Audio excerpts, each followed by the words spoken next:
Hello friends, welcome to all of you on my YouTube channel academy. आज हम सब पढ़ने वाले हैं वांट टू, मतलब चाहता हूं।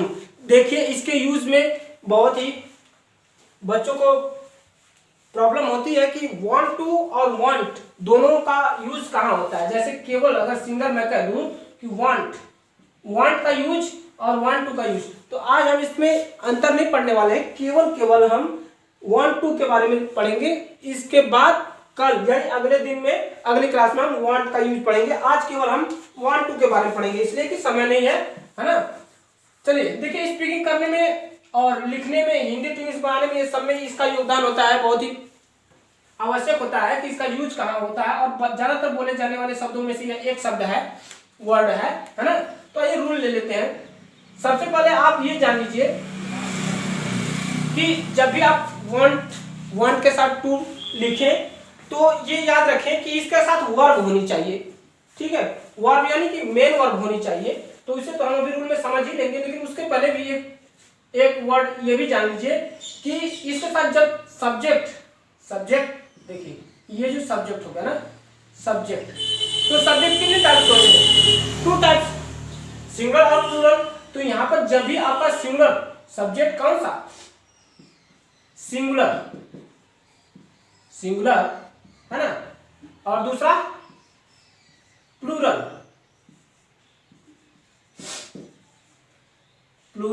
सॉरी, यहां पर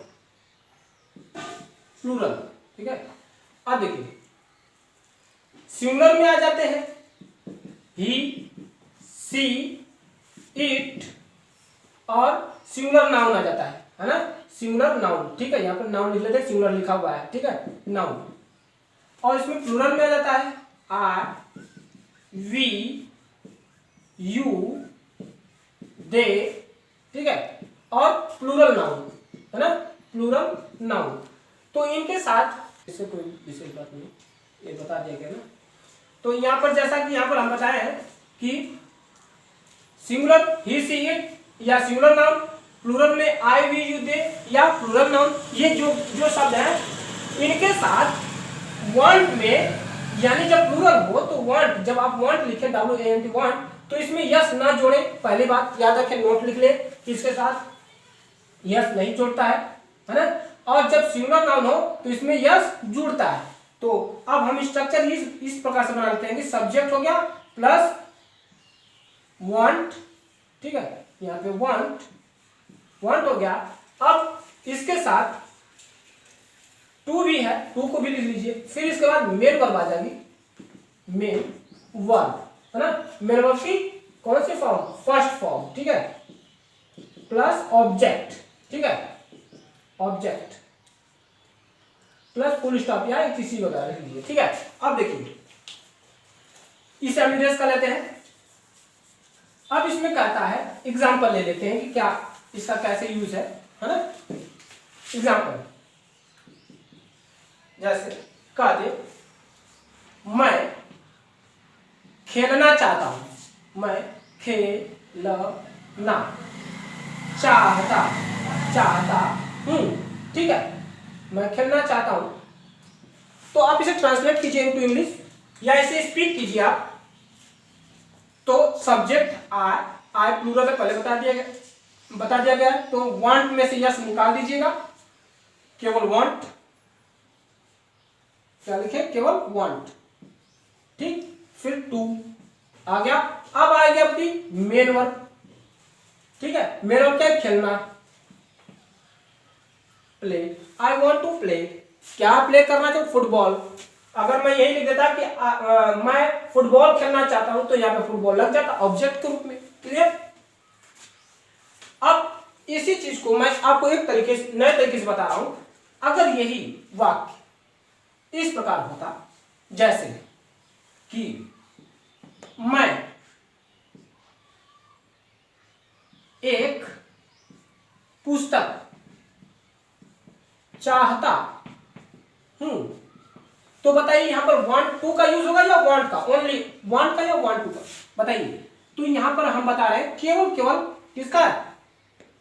देखिए यहां पर आई वांट, टू नहीं लगना है आपका, और ना ही यस लगना क्योंकि प्लूरल है, ठीक है। अब यहाँ पर जो टू है हट जाएगा, क्योंकि यहाँ पर देखिए पुस्तक क्या है, नाउन है, यानी कि वांट के साथ जब कोई नाउन आए तो केवल वांट लगाना है, न कि टू लगाना है। लेकिन जब चाहता, चाहती, चाहते, देखिए यहाँ लिखा हुआ है, यहाँ भी लिखा हुआ ना, ये शब्द दे, लेकिन उसके साथ वर्ब लगी रहे तो उसके पहले यानी वर्ब के पहले टू लगा देना है, बस यही वांट और वांट टू में अंतर होता है, ठीक है।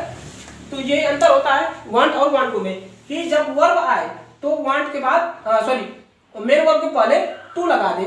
अगर कोई नाउन आए आपके वर्ब के पहले, मतलब ये जो वर्ब है सॉरी ये नाउन है, यहाँ पर अगर कोई वर्ब आ गई तो आप टू ना लगाएं, बस यही चीज है अंतर।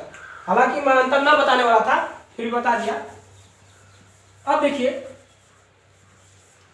इसी प्रकार से अगला, जैसे सिंगुलर में कर लेते हैं कि वह उड़ना चाहता है, उड़ना चाहता है तो he wants to fly, FLY fly।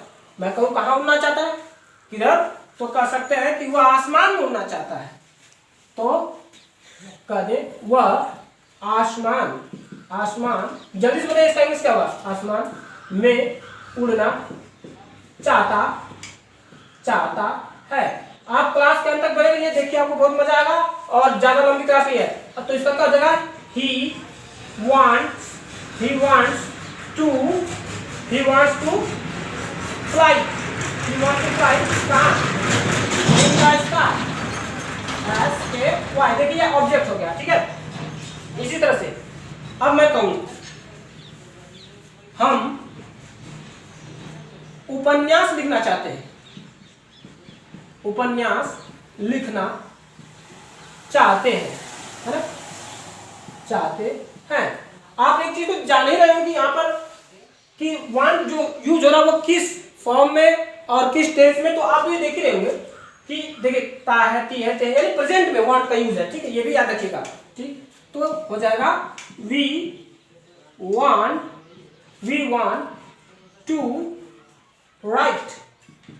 Right a novel, क्या, नॉवल।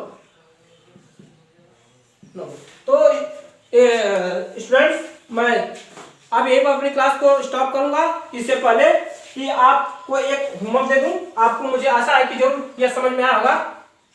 इसे अभी अभी आप कमेंट बॉक्स में सॉल्व करके बताइए क्या होगा। कह दे कि हम उसे पढ़ाना चाहते हैं, है ना। क्लास अच्छी लगी है लाइक कीजिए, कमेंट कीजिए और हाँ लोगों में शेयर जरूर कीजिए। क्लास में नया है तो सब्सक्राइब कर लीजिए। धन्यवाद।